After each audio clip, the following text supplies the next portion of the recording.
It was a normal day for Veda. She had just woken up and was on her way to school with her best friend Nick.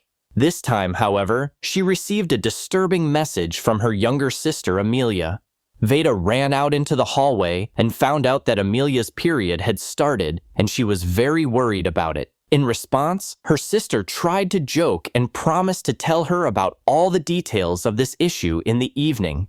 Veda went to the restroom and met a popular girl at school, Mia Reed. Looking at her, the girl said that she was beautiful even without makeup.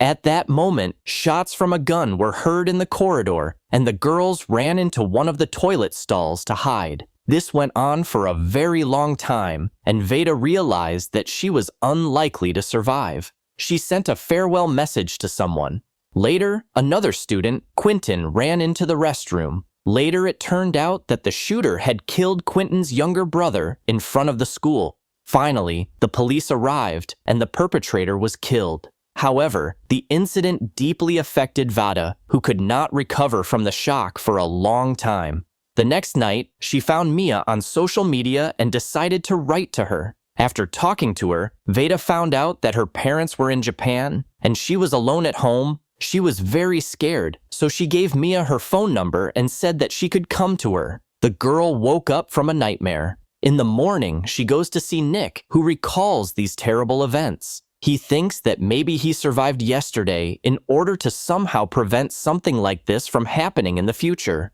So he decides to organize a movement against school shootings. Veda watches Mia's dance videos and suddenly offers to meet her. The girl lies to her mother and says that she is going to Nick's, but she comes to her new friend, who is trying to look pretty.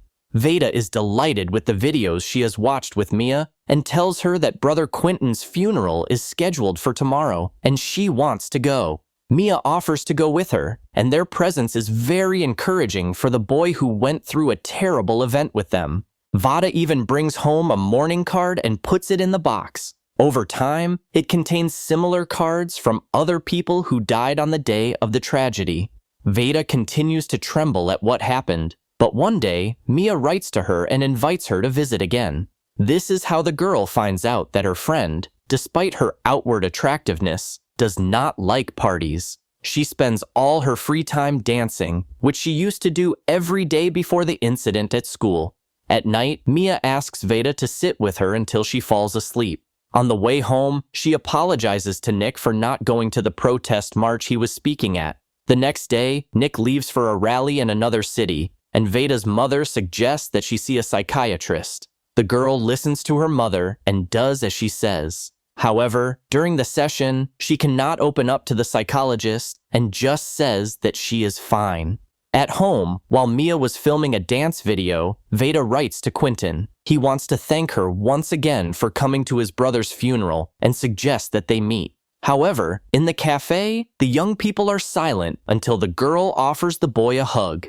Veda watches Nick's performances on TV and asks her friend to pour her some wine. Afterwards, they go to the jacuzzi. Later, they decide to have fun by the pool. Veda has never had this experience before, so she acts funny all the time.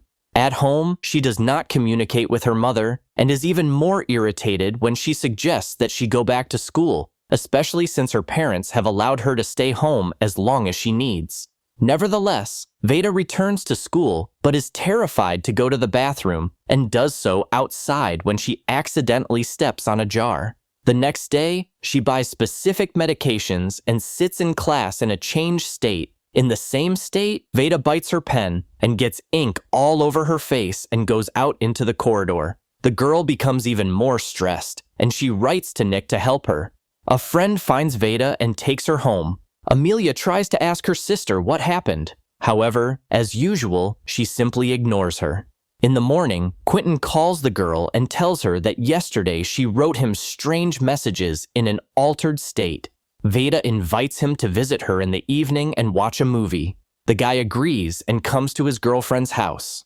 However, the movie is interrupted because Quentin receives a message asking him to return home. Left alone, Veda watches her mom and Amelia cheerfully cooking, and then she stops her sister from going to the bathroom.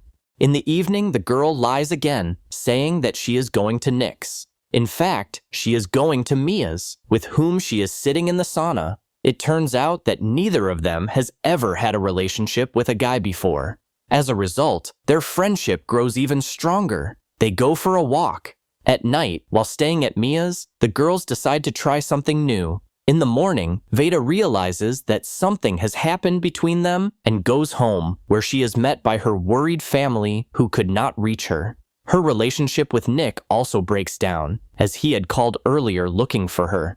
Veda is annoyed and tells her mother that she was at her friend's house and had a few drinks. Although she doesn't even like alcohol, she just wants to live the moments of her teenage life. The girl comes to Nick to apologize, and he says that he and his family have been very concerned about her. The boy reproaches his friend for trying to change the situation with school shootings, while Veda just has fun like nothing happened. Disappointed, she complains to Quentin about her conversation with Nick, and he reassures her, saying that Nick is under a lot of pressure because of his work. The girl asks her friend to tell her about his dead brother. Quentin replies that no one has asked him to do so because everyone is afraid of hurting him again.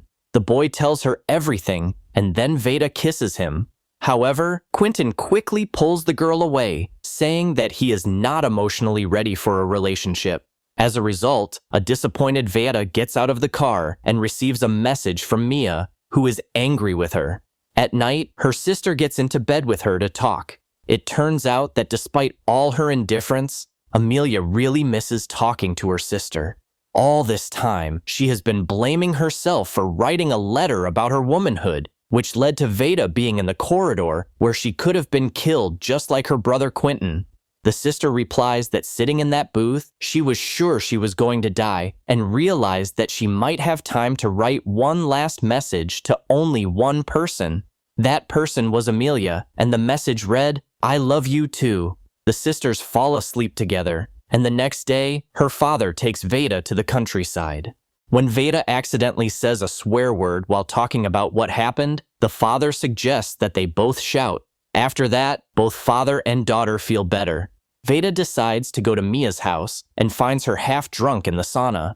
During the conversation, it turns out that they were both afraid that the night had broken their friendship, but in fact, it hadn't. As a result, Mia decides to return to dance classes, and her friend promises to go with her. At the next session with a psychiatrist, Veda reveals much more. The girl says that other guys, unlike her, have coped with the situation and are now trying to change the world.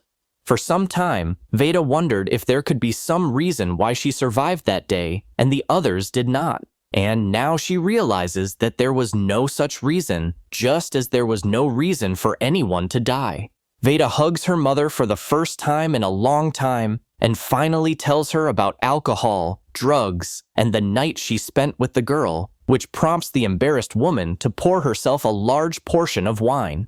Veda arrives at the dance school and writes to her friend that she is waiting for her outside.